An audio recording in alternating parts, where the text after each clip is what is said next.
Hello అండి, నమస్తే. ఇప్పుడు మాట్లాడే టాపిక్ వచ్చేసి పహల్గామ్ టెర్రర్ అటాక్ తర్వాత గవర్నమెంట్ ఆఫ్ ఇండియా తీసుకున్నటువంటి ఇనిషియేటివ్స్లో one of the prime initiative వచ్చేసి ఇండస్ వాటర్ ట్రీటీని క్యాన్సిల్ చేసేసి పాకిస్తాన్కి ఇండియా నుంచి ఇండస్ అండ్ ఇట్స్ ట్రిబ్యూటరీస్ ద్వారా వెళ్ళేటువంటి వాటర్ ఏదైతే ఉందో దాన్ని బ్లాక్ చేయాలనేది చాలా మేజర్ నిర్ణయంగా తీసుకుంది. దీని మీద పాకిస్తాన్ నుంచి కూడా చాలా పెద్ద మొత్తంలో ప్రతిస్పందన వచ్చింది. పాకిస్తాన్కి సంబంధించినటువంటి foreign minister as well as people's party of Pakistan president Bilawal Bhutto పాకిస్తాన్లో ఇండస్ రివర్లో వాటర్ కానీ ఆపేయగలిగితే ఖచ్చితంగా అందులో రక్తం పారుద్దని చాలా పెద్ద మొత్తంలో స్టేట్మెంట్ ఇచ్చే ప్రయత్నం చేశారు. సో ఏదైతే ఇండస్ వాటర్ ట్రీటీకి రిలేటెడ్గా వాటర్ పాకిస్తాన్కి వెళ్ళాలో ఆ వాటర్ని బ్లాక్ చేసే ప్రయత్నంలో భాగంగా గవర్నమెంట్ ఆఫ్ ఇండియా ఒక డెసిషన్ అయితే తీసుకుంది ఈరోజు. అందులో ఏంటంటే బాగ్లిహార్ డ్యామ్ అనేది చీనాబ్ నది మీద ఉంటుంది. అది మనకు సదరన్ పార్ట్ ఆఫ్ కశ్మీర్ జమ్మూలో ఉంటుంది. సో ఈ పర్టికులర్ బాగ్లిహార్ డ్యామ్ ద్వారా ఏదైతే వాటర్ ఇండస్లోకి వెళ్తుందో ఆ వాటర్ మొత్తాన్ని బ్లాక్ చేసేదానికి గవర్నమెంట్ ఆఫ్ ఇండియా ఒక డెసిషన్ అయితే తీసుకుంది. అండ్ సిమిలర్లీ ఇలాంటి ఇంకొక డ్యామ్ ఉంది, కిషన్ గంగా డ్యామ్. అది జీలం రివర్ మీద ఉంటుంది. అది నార్దర్న్ పార్ట్ కశ్మీర్లో ఉంటుంది. సో ఆ పర్టికులర్ డ్యామ్ ద్వారా కూడా వాటర్ నాపే ప్రయత్నానికి గవర్నమెంట్ ఆఫ్ ఇండియా సీరియస్గా అయితే కన్సిడర్ చేస్తుంది. సో దీనికి స్పందించినటువంటి పాకిస్తాన్ డిఫెన్స్ మినిస్టర్ ఖచ్చితంగా దీన్ని యాక్ట్ ఆఫ్ వార్గానే చూస్తాము. ఇలాంటి చర్యలు దేనికి పాల్పడినా కానీ వాటిని కూల్చేసేదానికి పాకిస్తాన్ వెనక ముందు ఆలోచించదనేసి పాకిస్తాన్ సైడ్ నుంచి వస్తున్నటువంటి ప్రతిస్పందన. ఇక్కడ మనం చూడాల్సింది ఏంటంటే ఇది జరుగుతున్న క్రమంలో ఒక పక్క బాగ్లిహార్ డ్యామ్ ద్వారా వాటర్ ఆపేయడం ఒకటి, రెండో పక్క కిషన్ గంగా డ్యామ్ ద్వారా వెళ్ళాల్సినటువంటి జీలం రివర్ నుంచి వెళ్ళాల్సినటువంటి వాటర్ని ఆపేయాలనే ఒక రెండో ప్రపోజల్.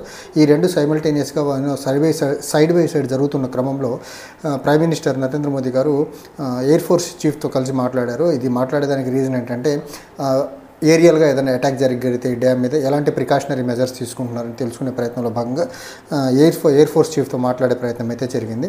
ఇక్కడ పాకిస్తాన్ నుంచి వస్తున్నటువంటి వాదన ఏంటంటే గవర్నమెంట్ ఆఫ్ ఇండియా ఏదైతే యూనిలేటరల్గా డెసిషన్ తీసుకుంటుందో ఇండస్ వాటర్ ట్రీటీ 1960 కింద, సో ఈ గవర్నమెంట్ ఆఫ్ ఇండియాకి అలాంటి ప్రొవిజన్స్ ఏదీ లేదు. ఎందుకంటే Indus water treaty 1960 actually it was mediated and brokered by the World Bank కాబట్టి సో ఇలా యూనిలేటరల్గా డెసిషన్స్ తీసుకోవడం కరెక్ట్ కాదని ఒక నిర్ణయానికి పాకిస్తాన్ అయితే బయటికి చెప్తుంది. At the same time Pakistan డిప్లొమాటికల్లీ అఫీషియల్గా గవర్నమెంట్ ఆఫ్ ఇండియాకు నోటీసులు ఇవ్వాలి. ఎందుకంటే 1960 ఇండస్ వాటర్ ట్రీటీ ఏదైతే ఉందో ద పర్టికులర్ ట్రీటీని వైలేట్ చేస్తూ పాకిస్తాన్కి తన వాటాగా రావాల్సినటువంటి వాటర్ని రాకుండా ఆపేస్తుంది. సో దీన్ని డిప్లొమాటిక్ పరంగా తేల్చుకోవాలనేది ఒకటి. అండ్ దీన్ని యాక్ట్ ఆఫ్ వార్గా చూస్తున్నామనేసి పాకిస్తాన్ సైడ్ నుంచి వస్తున్నటువంటి ఒక రియాక్షన్. ఇది ఇలా జరుగుతుండగానే గవర్నమెంట్ ఆఫ్ ఇండియా ఇంకో డెసిషన్ తీసుకుంది ఏంటంటే పాకిస్తాన్ నుంచి వచ్చేటువంటి ఏ kind of imports including postal department ద్వారా వచ్చేటువంటి ఇంపోర్ట్స్ని కూడా బ్యాన్ చేయాలనేసి గవర్నమెంట్ ఆఫ్ ఇండియా తీసుకుంది. సో దీనికి రిటాలియేటరీగా మళ్ళీ పాకిస్తాన్ తీసుకున్నటువంటి ఇంకో నిర్ణయం ఏంటంటే ఇండియన్ షిప్స్ ఏవైతే ఉన్నాయో ఆ షిప్స్ పాకిస్తానీ పోర్ట్స్లో ఎంటర్ కాకుండా పాకిస్తాన్ కూడా ఒక రిటాలియేటరీ మెజర్ తీసుకుంది. సో రెండు దేశాల మధ్య పోస్ట్ పహల్గామ్ టెర్రర్ అటాక్ జరుగుతున్న ఇన్సిడెంట్స్ అన్నీ చూసుకుంటే ఖచ్చితంగా ఏ దేశం కూడా తగ్గే పరిస్థితిలో కనపడట్లేదు. ద మూమెంట్ టెర్రర్ అటాక్ జరిగిన వెరీ నెక్స్ట్ డేనే government of India Indus water ట్రీటీని ఇండస్ వాటర్ ట్రీటీ నుంచి బయటికి రావడం ఒకటి, తర్వాత పాకిస్తాన్కి సంబంధించినటువంటి వీసాస్ ఇవ్వకూడదు అనేది ఒకటి, ఇంకో పక్క పాకిస్తాన్కి సంబంధించినటువంటి ఎయిర్లైన్ని బ్లాక్ చేయడం ఒకటి.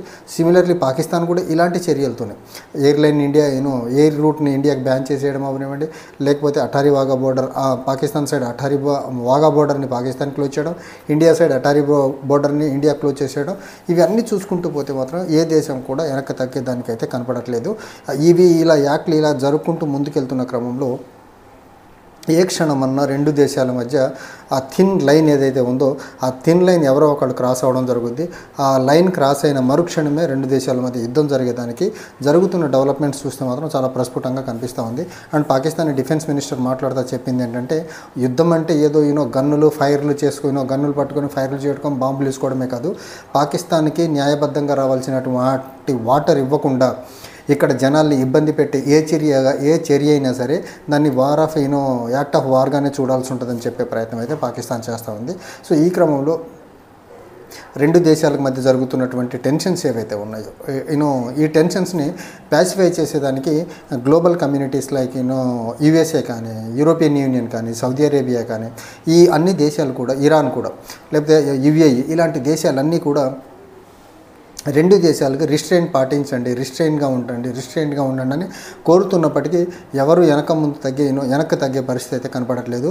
ఈ జరుగుతున్న డెవలప్మెంట్స్ అన్నీ చూస్తుంటే మాత్రం ఒకటి మాత్రం చాలా క్లియర్, రెండు దేశాల ప్రజలకి కొన్ని అంశాల్లో మాత్రం ఇబ్బందులు తలెత్తేదానికి చాలా క్రిస్టల్ క్లియర్గా అవకాశం అయితే కనిపిస్తూ ఉంది. ఇప్పుడు బాగ్లిహార్ నుంచి వాటర్ ఆపేయడం ఒకటి, తర్వాత కిషన్ గంగా నుంచి ఆపిన తర్వాత పాకిస్తాన్ సైడ్ నుంచి ఎలాంటి రిటాలియేటరీ మెజర్స్ ఉంటాయనేది కూడా మనం వెయిట్ చేయాల్సిన అంశం. ఒకటి, జనరల్గా Indian economy not that much dependent on the Pakistan అనమాట. కానీ పాకిస్తాన్కి సంబంధించినటువంటి ఎకానమీ ఏదైతే ఉందో ఇండియా నుంచి చాలా పెద్ద మొత్తంలో గూడ్స్ని ఇంపోర్ట్ చేసుకుంటున్నటువంటి కంట్రీ పాకిస్తాన్. ఈ క్రమంలో ఇప్పుడు జరుగుతున్న డెవలప్మెంట్స్ అన్నీ చూస్తే ఇండియా తీసుకున్నటువంటి మెజర్స్లో మరి ముఖ్యంగా ఇండస్ వాటర్ తర్వాత పాకిస్తాన్తో సంబంధించినటువంటి ట్రేడ్ ఏదైతే ఉందో ఆ ట్రేడ్ని క్యాన్సిల్ చేసుకోవడం వల్ల పాకిస్తాన్లో కొన్ని వస్తువుల ధరలు మాత్రం అమాంతంగా పెరిగి అక్కడ పాకిస్తానీ ప్రజలకైతే ఇబ్బంది కలిగేదానికైతే ఆస్కారం ఉంటుంది. కానీ ఇప్పటికీ గవర్నమెంట్ ఆఫ్ ఇండియా కానీ లేకపోతే పాకిస్తానీ గవర్నమెంట్ కానీ అఫీషియల్గా వార్ గురించి అనౌన్స్ అయిపోయినప్పటికీ ఈ చేస్తున్న ఈ డెవలప్మెంట్స్ మాత్రం ఖచ్చితంగా అవి డైరెక్టింగ్ టువర్డ్స్ వార్ అనేది మాత్రం చాలా క్లియర్గా అర్థమవుతుంది. ఈ పహల్గామ్ టెర్రర్ దాడి తర్వాత ఏ ఒక్క రోజు కూడా గవర్నమెంట్ ఆఫ్ ఇండియా ఈ పర్టికులర్ పహల్గామ్ దాడి సెంట్రిక్గా పాకిస్తాన్ మీద యాక్షన్స్ డిప్లొమాటిక్ యాక్షన్స్ అవనివ్వండి, బయలాటరల్ రిలేషన్స్ పరమైన యాక్షన్స్ అవనివ్వండి, యాక్షన్ తీసుకోకుండా ఏ ఒక్క రోజు కూడా లేదు. అంటే పహల్గామ్ టెర్రర్ అటాక్ ఇన్సిడెంట్ ఏదైతే ఉందో దాన్ని గవర్నమెంట్ ఆఫ్ ఇండియా చాలా ఇంటాక్ట్గా ఉంచుతుంది. సో దీనివల్ల ఒక హైపర్ నేషనలిజం అనే ఒక సెంటిమెంట్ని భారతదేశ ప్రజల్లో ఇంటాక్ట్గా ఉంచే ప్రయత్నం మాత్రం బీజేపీ చేస్తూ ఉంది. సో దీనివల్ల బీజేపీ కొంచెం పోలరైజేషన్ జరిగేదానికి ఆస్కారం ఉంది. ఎందుకంటే బీజేపీ ఎజెండాల్లో one of the agenda nationalism and hyper nationalism or pseudo nationalism whatever BJP మనసులో ఏముందో తెలియదు కానీ నేషనలిస్టిక్ ఫీలింగ్ని చాలా బలంగా అలైవ్గా ఉంచేదానికి బీజేపీ ట్రై చేస్తూ ఉంటుంది.